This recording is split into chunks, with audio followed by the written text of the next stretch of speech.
चलिए आज क्लास का शुरुआत करते हैं। आज बहुपद का क्लास संख्या 7 है और इसमें हम लोग वर्ग 9 गणित का पाठ संख्या 2 और इसमें प्रश्नावली 2.3 का बेसिक करेंगे, जो कि पार्ट 2 है। पार्ट 1 हो चुका है पहले, और इसके बेसिक में पढ़ना था हमें शेषफल प्रमेय। और शेषफल प्रमेय तक पहुंचने के लिए हम लोग पहले बहुपद का भाग सीख रहे थे। ठीक है, पिछले क्लास में जहाँ से छोड़े हैं वहीं से आगे लेते हैं। पिछले क्लास में एक बहुपद का भाग हम लोग सीख चुके थे और एक और उदाहरण ले लेते हैं, और जिससे कि बहुपद का भाग और स्पष्ट हो जाए और जो बातें हैं थोड़ा सा उसको भी सीख लेंगे उसी के माध्यम से। चलिए मान लीजिए एक बहुपद है x³ + 3x² + 3x + 1, और इसमें हम लोग को भाग करना है x + 1 से। सबसे पहले देखेंगे कि जिसमें भाग करना है उसमें घात, चर का घात घटते क्रम में है कि नहीं है। तो इसमें घटते क्रम में है, यहाँ पर घात 3 है, 2 है, 1 है, 0 है। उसके बाद देखना होता है हमें कि जो भाजक है उसका जो चर का घात है घटते क्रम में है कि नहीं है, ठीक ऑर्डर में है, अपने घात के ऑर्डर में सजाया हुआ है, तब भाग करते हैं। तो भाग करते हैं तो पहला मरत में क्या जाएगा, या फिर भागफल का पहला पद क्या होगा उसे प्राप्त करने के लिए क्या करते हैं, किसका पहला पद लेते हैं, भाज्य का x³ और भाजक का पहला पद लेते हैं x और भाग देते हैं तो आता है x², यानी कि हमें x² भागफल का पहला पद आएगा, या फिर बोलेंगे कि ये x² मर्त में जाएगा। उसके बाद हमारा काम होता है कि इसमें इससे गुना करना है, x³ हो जाएगा और प्लस में यहाँ हो जाएगा, एक से गुना करेंगे तो x²। अगला काम होता है यहाँ पर प्लस है तो माइनस कर देना, यहाँ पर भी प्लस है तो माइनस कर देना। अब ये प्लस है, ये माइनस, ये कट जाएगा, और यहाँ पर प्लस है या यहाँ पर माइनस है तो 3x² में से एक x² कम हो जाएगा, तो आपका बचेगा यहाँ पर 2x², और बाकी जितने हैं सब उतार देंगे। ऊपर बच गया 3x प्लस में 1। ठीक है, ये हमारा नया भाज्य हो जाएगा। अब इसे पुनः इससे भाग लगाना है, तो अब की बार किस मर्त में जाएगा, या फिर भागफल का पहला पद क्या होगा, भागफल का अगला पद क्या होगा, इससे ज्ञात करने के लिए क्या करते हैं, इसका पहला पद लेते हैं जो कि है 2x², और इसमें भाग देते हैं भाजक का पहला पद से जो कि है x, यहाँ से कटेगा आएगा 2x प्लस में, यानी कि भागफल का अगला पद होगा प्लस 2x, या फिर कह सकते हैं कि 2x मर्त में भाग जाएगा। अगला होता है काम हम लोग का इससे इसमें गुना करना, तो 2x ले करेंगे तो हो जाएगा 2x², और x से करेंगे तो प्लस में 2x, यहाँ पर प्लस है तो माइनस, यहाँ पर भी प्लस है तो माइनस, ये आपका कट जाता है, और यहाँ पर 3x है -2x तो बचेगा x, और ये है +1। ऐसे देखने से एक मर्त में चला जाएगा, लग रहा है एक मर्त में जाएगा।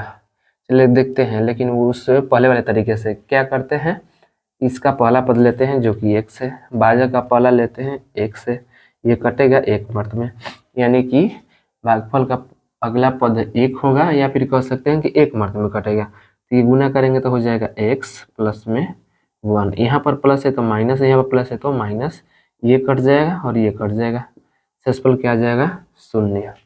ठीक है, तो ये बताए हैं जैसे संख्या वाले में भी बताए हैं कि शेषफल जब 0 होता है तो विशेष स्थिति होता है। उस स्थिति में क्या होता है, जो भाज्य होता है वह भाजक का गुणज होता है, या फिर जो भाजक होता है वह भाज्य का गुणनखंड होता है। किसमें बताया था, ये संख्याओं के भाग में, लेकिन वो बात यहाँ भी लागू होता है, इसको नोट कर लेंगे।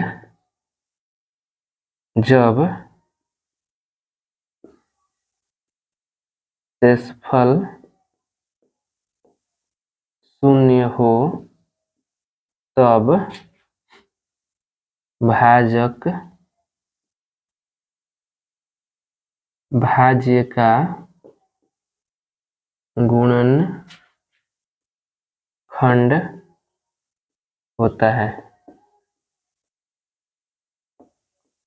ठीक है। और ये भागफल भी उसका गुणनखंड हो जाएगा, क्योंकि इससे जब भाग करेंगे तो ये आएगा भागफल में, शेष फिर शून्य आएगा। तो यहाँ पर शेष शून्य है, इसका मतलब है कि जो भाजक है वह भाज्य का एक गुणनखंड है, ठीक है। ये दूसरा बात नोट करने वाला था। पहले वाले में नोट हम क्या करवाए थे भाग में, कि जब शेष का चर का घात भाजक के चर की घात से कम होता है तो भाग वहां पर रुक जाता है, ठीक है। और यहाँ हमारा दूसरा पॉइंट मिला है कि जब शेषफल शून्य है तो जो भाजक होता है वह भाज्य का एक गुणनखंड होता है। चलिए, ये इससे हमें दो बातें सीखने को मिला और दो उदाहरण से हम बहुपद का भाग किस प्रकार करते हैं इसकी भी कुछ समझ बनी। अब बात करते हैं शेषफल प्रमेय के बारे में। जैसा कि उसमें थोड़ा सा बताए थे, इस पर भी देखते हैं कि वो बात लागू होता है कि नहीं। यहाँ पर भाज्य है px मान लेते हैं, क्या है एक्स क्यूब प्लस में 3x² प्लस में 3x प्लस में 1, और हमें भाग करना है x प्लस 1 से, ठीक है। का शून्यक निकालते हैं। तो इसका शून्य कैसे निकलेगा, x प्लस 1 बराबर 0 करेंगे और इससे मिलेगा x बराबर -1। अब क्या करते हैं कि x बराबर -1 पर px का मान निकालते हैं, तो हो जाएगा p -1 बराबर -1 का क्यूब प्लस में 3 -1 का स्क्वायर प्लस में 3 -1 प्लस में 1। ये आपका -1 हो जाएगा, प्लस में -1 का स्क्वायर 1 हो जाएगा, 3 से गुना करेंगे तो 3 हो जाएगा, प्लस -1 3 से गुना हो जाएगा तो आ जाएगा -3, और ये आपका +1। -3 प्लस 3 खत्म हो जाएगा, -1 और +1 ये भी खत्म हो जाएगा। ये हमारा आया 0, और इसका भी शेष कितना आया है 0। पहले वाले उदाहरण में भी हम लोग देखे थे कि जो भाग देने पर शेष आ रहा था उसको दूसरे तरीके से प्राप्त कैसे कर सकते थे कि भाजक का शून्यक ज्ञात करते थे और उस शून्यक पर इस बहुपद का मान ज्ञात कर लेते थे। तो जो मान आता था वही इसका शेषफल होता था, और यही जो है शेषफल प्रमेय का कथन है। चलिए, तो शेषफल प्रमेय लिख लेते हैं। ये समझ में आ रहा है आप लोगों को। यहाँ से हम लोग भाग कैसे करते हैं वो सीख लिए। दो बातें सीखे कि जब शेष का चर का घात भाजक से कम होता है भागा को वहीं रोक देते हैं। यदि शेषफल शून्य है उस स्थिति में जो भाजक होता है वो भाज्य का गुणनखंड होता है। और तीसरी बात ये सीखे कि जो बहुपद में भाग करने पर शेष प्राप्त होता है उसको दूसरे तरीके से कैसे प्राप्त कर सकते हैं कि भाजक का शून्यक ज्ञात करते हैं और उस शून्यक पर इस भाज्य का मान ज्ञात कर लेते हैं। इससे हमें इसका शेषफल क्या आएगा वो प्राप्त हो जाएगा, ठीक है। तो इससे ये फायदा है कि यदि हमें सिर्फ ये पता करना हो कि इसमें इसे भाग करने पर शेषफल क्या आएगा तो हमें भाग की ये लंबी प्रोसेस नहीं करना पड़ेगा।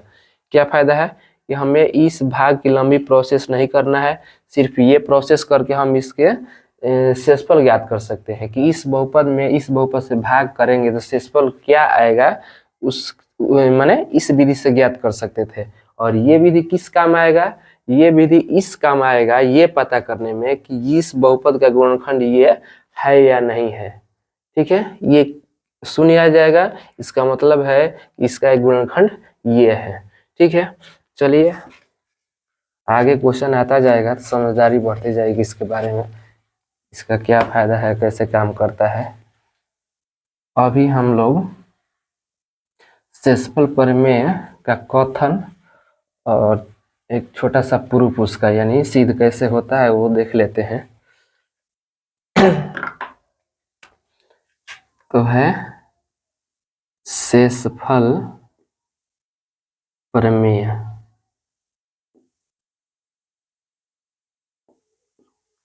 शेषफल प्रमेय क्या कहता है,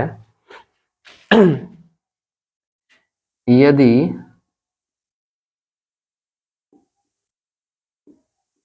किसी बहुपद यदि किसी बहुपद px में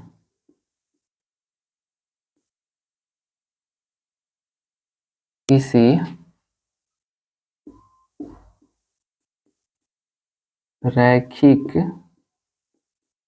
बहुपद x माइनस a से भाग दिया जाए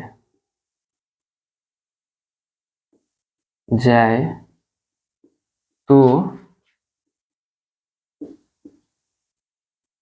शेषफल PA होता है। ये है हमारा शेषफल प्रमेय का कथन।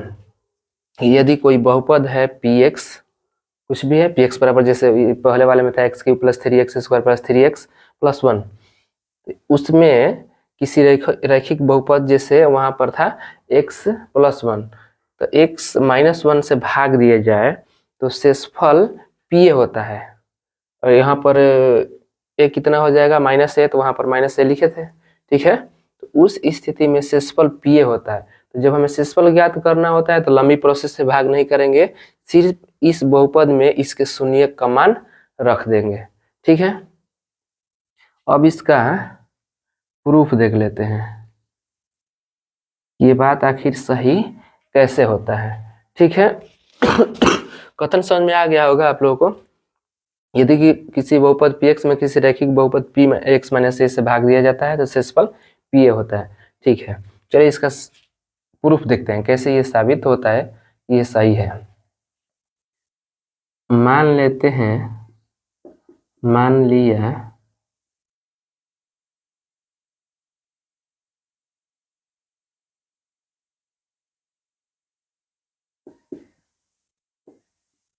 किसी बहुपद px में x - a से भाग दिया जाता है, तब भागफल qx तथा शेषफल rx प्राप्त होता है। देखिए कोई भी आप बहुपद उठा लीजिए जो माने जिसका घात 1 या 1 से ज्यादा हो, कोई बहुपद उठा लेते हैं, उसमें x - a से भाग दिया जाता है, किसी अन्य बहुपद से भाग दिया जाता है, तो उसका कुछ भागफल आएगा और उसका कुछ शेषफल आएगा, ठीक है। ये तो वही बात है। तो अब इसको कैसे लिखते हैं, इसलिए px बराबर क्या हो जाता है, x - a यानी भाजक गुने भागफल, भागफल कितना है माने है qx, आप प्लस में शेष कितना माने हैं rx। ये होता है भाज्य बराबर भाजक गुने भागफल प्लस शेष, ये है।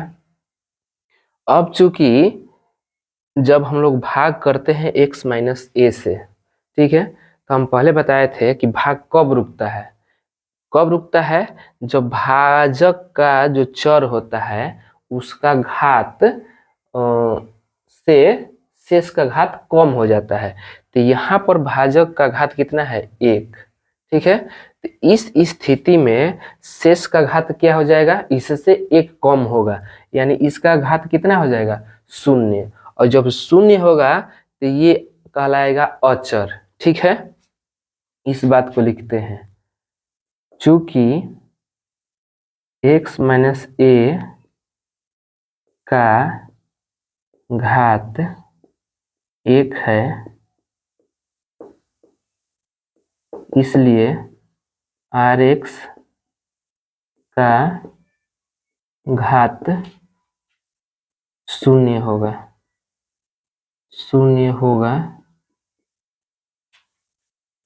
इसलिए आर एक्स एक अचर है। जब किसी बहुपद का घात शून्य हो जाता है तो क्या हो जाता है, अचर हो जाता है। ठीक है, इसलिए आर एक्स अचर है। तब मान लेते हैं आर एक्स बराबर आर, क्योंकि मतलब जो है आर एक अचर है तो आर एक्स मतलब को आर मान लेते हैं। आर एक्स बराबर आर कोष्ठ में लिख देते हैं एक्स के किसी भी मान के लिए। जब अचर है तो एक्स का कोई भी मान हो उसका मान आर रहेगा तब। ठीक है, तब ये जो समीकरण है तब क्या हो जाएगा, तब ये जो समीकरण है पी एक्स बराबर क्या हो जाएगा, एक्स माइनस ए इंटू में क्यू एक्स, आर एक्स की जगह क्या रख देंगे आर। ठीक है,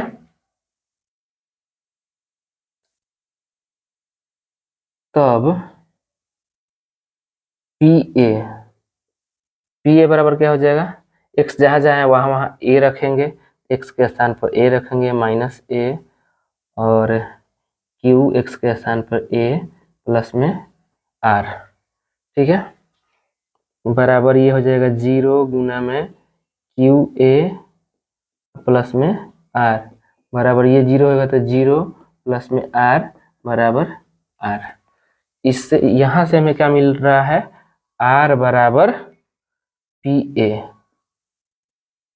यहीं से आपका थ्योरम प्रूव्ड हो जाता है। हमारा थ्योरम में ये बता रहा था कि यदि किसी बहुपद में पी एक्स में किसी रेखीय बहुपद पी ए से भाग दिया जाए तो शेषफल पी ए होता है, और शेषफल यहाँ क्या है आर, और आर कितना आ गया है, आर किसके बराबर, पी ए के बराबर। तो हमारा ये साबित हो गया कि शेषफल जो होगा वो आर होगा। आर यहाँ पर आर पी ए होगा, आर शेषफल है जो कि पी ए के बराबर हम लोग दिखा दिए। तो इस प्रकार शेषफल प्रमेय साबित होता है। ठीक है, और ये मतलब बताए थे पिछले वाले दिन भी कि ये बहुत ही महत्वपूर्ण चीज है।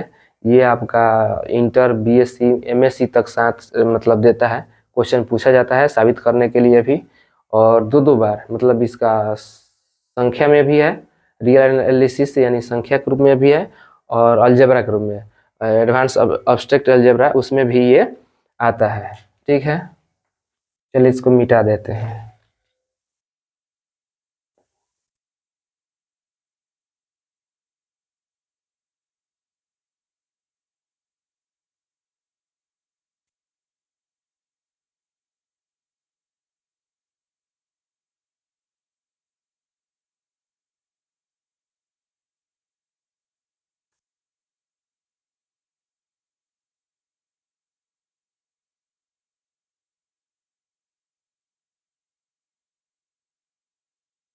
यही था शेषफल प्रमेय और उसका प्रूफ किस प्रकार हम उसको साबित करते हैं।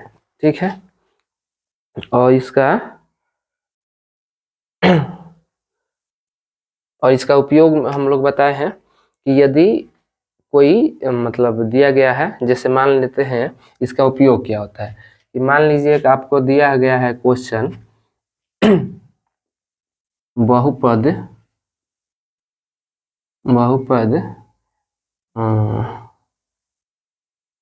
पी एक्स बराबर एक्स के पावर 8 माइनस 7 एक्स के पावर 7 प्लस में 6 एक्स क्यूब प्लस में 5 एक्स स्क्वायर प्लस में 3। बहुपद पी एक्स बराबर इतना में 3 एक्स माइनस 2 से भाग करते हैं तब शेषफल क्या प्राप्त होता है। इस प्रकार का आपको क्वेश्चन दे दिया कि बहुपद इतना में इतना से भाग दिया जाता है तब शेषफल क्या प्राप्त होता है। तो आपके पास ये ऑप्शन है कि आप इसमें लंबी भाग विधि से इसमें इससे भाग दीजिए और पता कीजिए कि शेषफल क्या आ रहा है। नहीं तो दूसरा हमारे पास शेषफल प्रमेय है वो ये कहता है कि यदि इसमें इससे भाग करना है तो शेषफल क्या आएगा, उसके लिए हमें क्या करना होता है कि इसका मान इसके शून्यक पर ज्ञात करते हैं। तो हल करते हैं कैसे, x - 2 का शून्यक पहले निकालेंगे तो ये आपका हो जाएगा x - 2 बराबर 0 या x बराबर 2। तब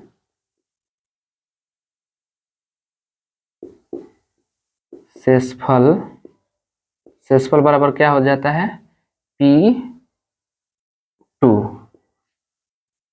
इस Px का मान हम लोग किस पर निकालेंगे, x बराबर 2 पर। तो पहले लिख दे, रुकिए, शेषफल बराबर हो जाएगा x बराबर 2 पर Px का मान, यही आपका शेषफल निकल जाएगा। तो क्या है, निकालेंगे P2, x बराबर 2 पर Px का मान क्या हो जाएगा P2, और जहाँ जहाँ x है वहाँ वहाँ 2 लिखेंगे।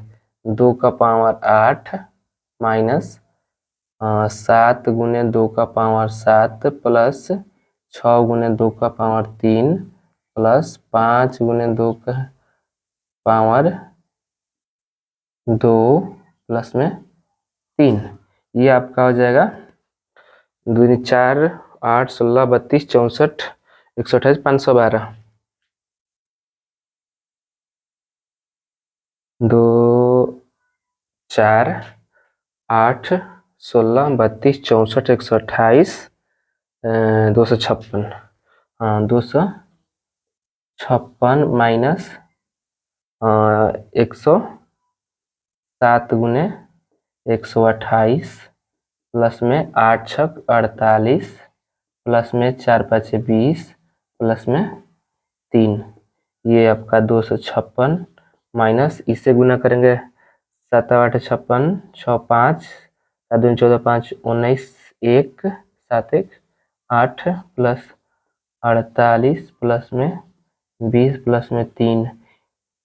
ठीक है, तो ये आपका जुड़ेगा तो कितना हो जाएगा, 8 3 11 6 11 6 17 के साथ 80 लगल 1 और 2 1 3 4 7 7 5 12 2 हासिल 1 2 1 3 माइनस में 8 9 6 जो इसके बराबर हो जाएगा 9 और 8 में से 2 गया 6 और ये आपका 8 में से 3 गया 5। इतना शेषफल आएगा। नहीं तो दूसरा तरीका था कि आप उसको लंबी भाग विधि से सॉल्व कीजिए। ठीक है, इसका एक फायदा ये हो गया, बिना लंबी भाग विधि सहायता से हम ये ज्ञात कर सकते हैं कि शेषफल क्या आएगा। और दूसरा इसका फायदा है कि जब हम लोग ये जानते हैं कि यदि शेषफल शून्य हो जाता है तब जो भाजक होता है वो भाज्य का गुणनखंड होता है। तो मान लीजिए आपको क्वेश्चन इस प्रकार दे दिया, कोई जांच कीजिए कि x² प्लस 2x प्लस 1 का एक गुणनखंड x प्लस 1 है या नहीं। ठीक है, तो इस प्रकार के क्वेश्चन को भी सॉल्व करने में वो सहायता करेगा। क्या करेगा, तो हम लोग ये जानते हैं पहले से कि यदि शेषफल शून्य आता है तो उसका गुणनखंड होता है। तब ये जांच कर लेंगे कि शून्य आता है कि नहीं। तो अब कैसे करेंगे, x प्लस 1 का शून्यक कैसे निकालेंगे, x प्लस 1 बराबर 0 और इससे हमें मिलेगा x बराबर -1। अब x बराबर -1 पर px का मान, px का मान कैसे निकलेगा, जहाँ जहाँ x है वहाँ पर हम -1 लिखेंगे, तो हो जाएगा -1 का स्क्वायर प्लस में 2 गुने -1 प्लस में 1, ये आपका हो जाएगा 1, -1 का स्क्वायर 1 प्लस ये आपका -1 और 2 से गुना करेंगे तो -2 प्लस में 1, ये हो जाए 1 1 2 -2 बराबर 0।